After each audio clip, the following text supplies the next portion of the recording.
I was reading Hamlet the other day, and something stuck out to me I never really noticed before. Hamlet has anxiety.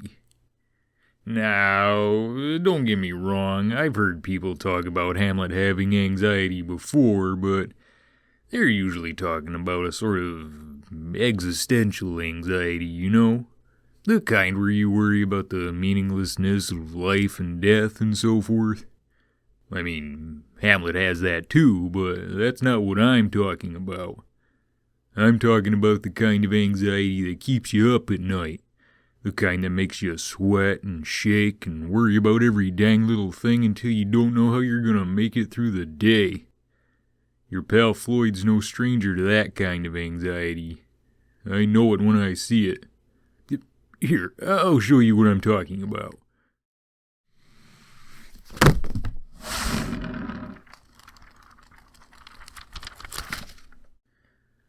Act 2, Scene 2. At this point in the play, Hamlet's already met the ghost of his dead father, who told him that his Uncle Claudius murdered him and that Hamlet needs to take revenge by killing Claudius in return. Easy peasy, except Hamlet doesn't know if he should actually do it or not. So, until he figures things out, Hamlet puts on this elaborate act where he pretends to be insane. That's what's going on here. All through this scene, Hamlet just runs circles around everybody. They try to outsmart him, he outsmarts them back. They try to spy on him, he slips through their fingers. He insults people, he cracks jokes, he just makes everybody look like fools. Yeah,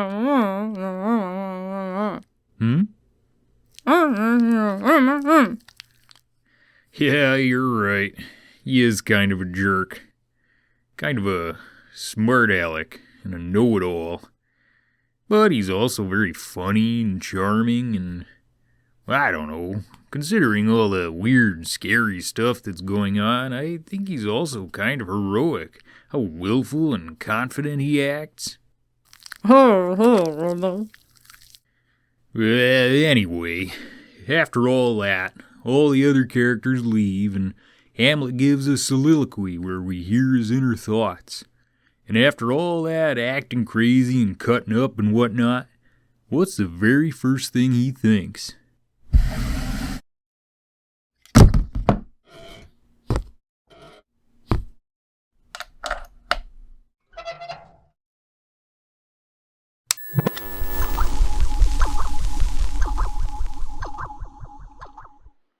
I so, God-bye to you. Now I am alone. Oh, what a rogue and peasant slave am I! Does Hamlet start gloating about how much smarter he is than everybody else? Does he laugh at how much he insulted them? Does he start scheming about new ways to humiliate them the next time? No, he starts beating himself up over what a useless, lazy idiot he is. Then he starts talking about the actor and how impressed he was by... Oh, the actor! I almost forgot. See, in the middle of this whole I've gone crazy routine, when Hamlet was making all these jokes and outsmarting everybody, a troupe of actors showed up, and Hamlet asked the lead actor to perform a speech about the death of Queen Hecuba. The actor got so into his performance his face turned pale and he actually started crying. Hamlet doesn't have that much of a reaction right away, but actually, he kind of makes fun of the guy. Like I said, he is kind of a jerk. Well, I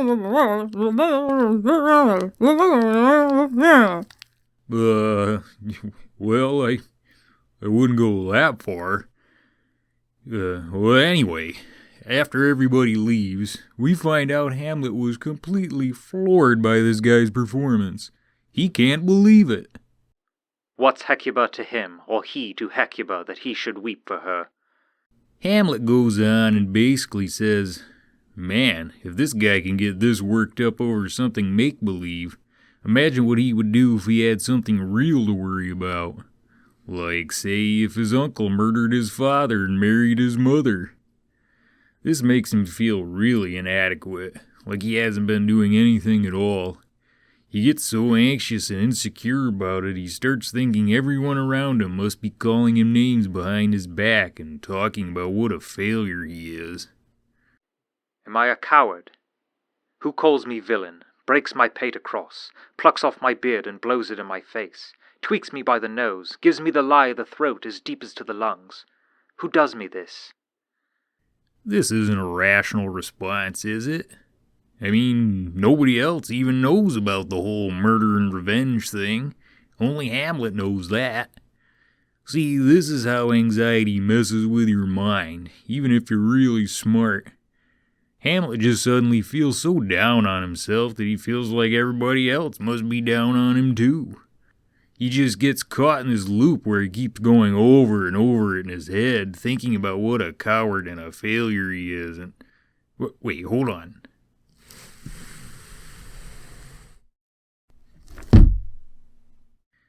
I'm not a doctor, so I'm not going to try to diagnose Hamlet, but let's just look at some of the symptoms of anxiety disorders.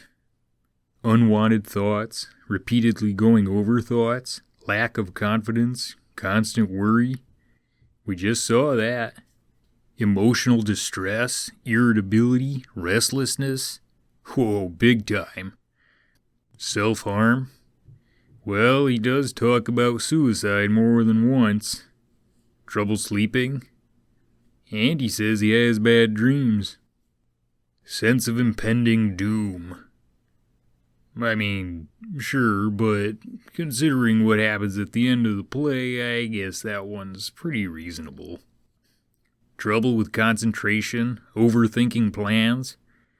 Well, one of Hamlet's main problems through the whole play is that he keeps putting off killing his uncle because he's so busy thinking about it instead, trying to prepare for every possibility so he doesn't make the wrong decision. That's what this whole soliloquy that we're looking at really boils down to. Hamlet knows he could just run up and stab Claudius while he's drinking his wine, but he hasn't done it yet, and he starts to worry that it's because he's a coward. Why, what an ass am I! This is most brave, that I, the son of the dear murdered, prompted to my revenge by heaven and hell, must like a whore unpack my heart with words and fall a-cursing like a very drab, a scullion. Man, he's really being hard on himself. A scullion? Does Hamlet seem like a scullion to you? Whenever he talks to the other characters, he always seems so on top of things. He's witty, charismatic, even a little cocky.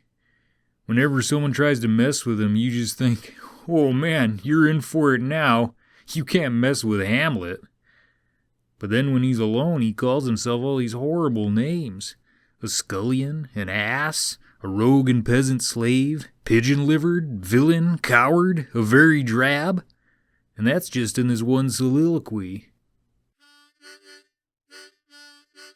So, where does all this anxiety get him? Does he give up? Does he say to heck with it and just go back to college? Does he just, jump out the window and end it all? No. This is what I was talking about earlier when I said Hamlet was heroic. He's at a pretty low point here, and it would be so easy for him to just give up. But he snaps himself out of it. Fire upon it, foe. About my brains. Here's what's cool about this part. Hamlet doesn't realize he was wrong and decide to just run up and stab Claudius all of a sudden. He realizes he was right and decides to just keep doing what he's been doing the whole time. See, Hamlet isn't a coward or villain or any of those other nasty things he called himself. He's being smart about this. He doesn't want to just believe some ghost who's all, "Ooh, I'm your dead father. Go kill your uncle, ooh." He thinks it might be the devil trying to trick him. I mean, it could be, right? Well, he ain't having any of that. No, sir, he needs some hard evidence before he goes murdering anybody. That's what the whole pretending to be crazy thing was about in the first place. He was trying to buy some time so he could figure out if the ghost was telling the truth or not. And now he's got an idea of just how to do that. I'll have these players play something like the murder of my father before mine uncle. I'll observe his looks, I'll tempt him to the quick. If he do a blench, I know my course. The actor's speech was so powerful it almost gave Hamlet an anxiety attack. But it also made him think, hey, I could have these actors perform a play that looks like my dad's murder. Then, if my uncle freaks out when he sees it, then that means he's guilty. And then I can run up and stab him. Which is exactly what happens. I mean, he accidentally runs up and stabs the wrong guy, and then that turns into a whole new problem. Which is ironic, because after all that, once Hamlet finally does decide to just run up and... well, now I got myself talking about irony. That's a whole other discussion. I skipped over some pretty cool stuff in that soliloquy, but it's worth rereading the whole thing just to follow Hamlet's thought process. Heck, reread the whole scene if you really want to see how jarring anxiety can be.